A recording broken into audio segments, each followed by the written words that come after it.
I want to tell you a story about a mother and a daughter. Two women who have made different choices in life, which caused them to go down two completely different paths, but whom have stories that are interconnected by one thread: sacrifice. You see, the mother was audacious even as a child. As soon as she put down the bottle of milk, she picked up a pack of Newport cigarettes, slid on a pair of thigh-high leather boots, and began to hang out with friends until the wee hours of the day. The daughter, on the other hand, instead of hanging out with friends, she preferred to be curled up on a living room couch, immersed in the lives of characters in fiction and poetry books. She hated the smell of cigarettes, let alone the taste. The mother, she dropped out of high school in the 11th grade. At 16, she gave birth to her first child, a baby boy, and rented her own apartment with her boyfriend. She was so determined to have a baby girl that by the time she was 20, she had 4 children. The daughter was that 4th child. Unlike her mother, she didn't drop out of high school. In fact, she graduated in the top 10% of her class and became the first person in their family to attend college. Something happened when that daughter was 6 years old that would solidify this path she would take in life. Something that changed both of their lives forever. She watched her mother try to revive her father after he had had a heart attack. Her and her 3 brothers watched as she dragged his limp body off the bed onto the floor, put her hands against the center of his breathless chest and tried with all of her strength to press a soul back into his bones. I was that daughter, and I was the last person my father kissed goodnight before he died that evening.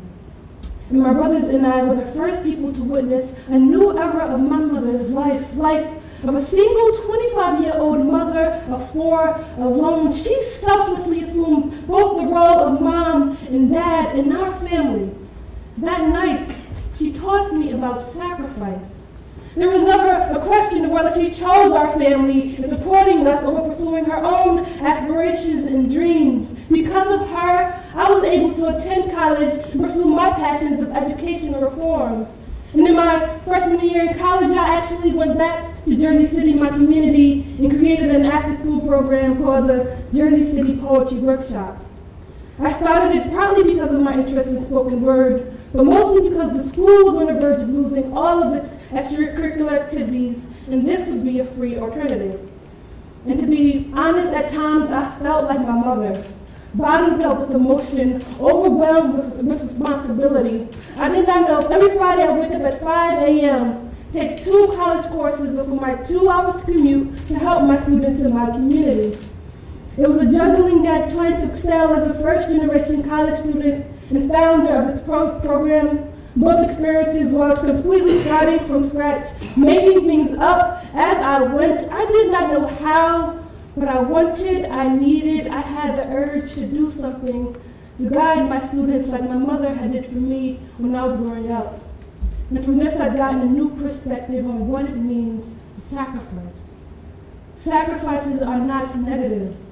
Sacrifices are not burdens. They are choices that can change you. You can learn so much about yourself, that you're meaningful, that you're worth something. For my mother, sacrifice meant doing whatever it took to make sure that my brothers and I had made better choices than she had in life.